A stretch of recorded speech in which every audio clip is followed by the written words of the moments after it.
dans lequel on vient mettre un fond en torchis. Et ensuite, on va venir recouvrir d'un enduit. Et cet enduit-là, on va pouvoir le décorer avec les différents pigments en fait. Donc on voit plus, c'est le côté un peu plus ludique où là vraiment on peut parler.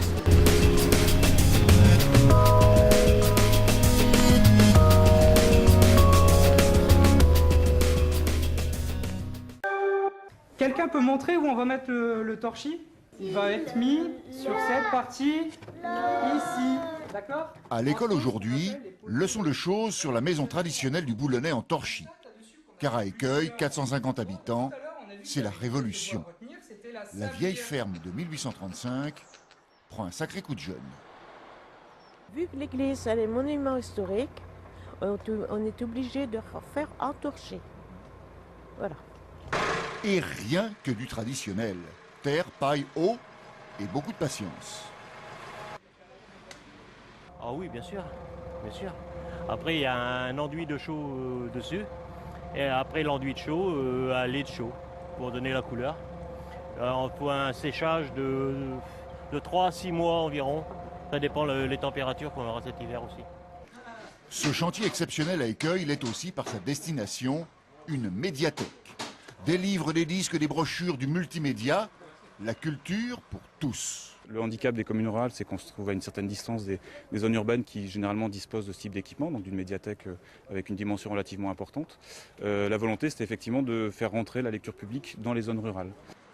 Labellisée par la Fondation du patrimoine, chantier d'insertion, la future médiathèque d'Écueil rayonnera sur 5 villages, dont les habitants y auront accès gratuitement. Les anciens savaient construire. Ils tientaient bien. Oh oui. On est obligé d'aller avec le marteau et puis le burin. C'est du bon boulot qu'ils ont fait.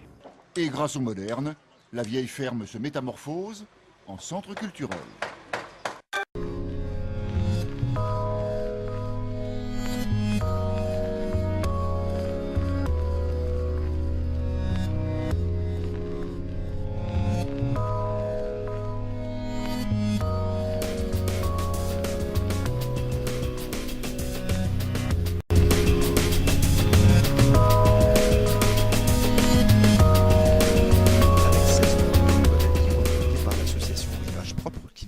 Un dispositif de location-réparation de vélos électriques, la ville de Boulogne poursuit ses efforts en matière d'emploi des jeunes.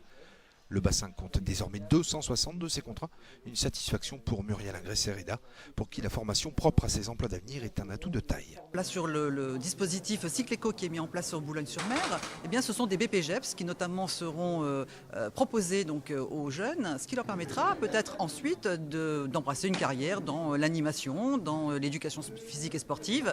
On le voit, certains jeunes interviennent déjà notamment dans des écoles d'Outreau pour des ateliers physiques et sportifs, et donc on a tout à fait une logique de formation qui permet notamment d'arriver avec un CV sur lequel il y a plusieurs formations d'indiquées et d'avoir une vraie clé pour l'avenir. Satisfaction aussi pour le ministre des Transports, Frédéric Cuvillier. Lors de la présentation de l'expérience Rivage Propre, le ministre, de passage dans sa ville, se félicitait des bons résultats du gouvernement en matière d'emploi des jeunes et en a profité pour annoncer la création d'un nouveau contrat, les emplois francs. Des emplois qui, lorsqu'ils sont signés, permettent pour des personnes de moins de 30 ans et dans les zones prioritaires d'avoir une aide au chef d'entreprise, une aide de 5 000 € par emploi franc recruté.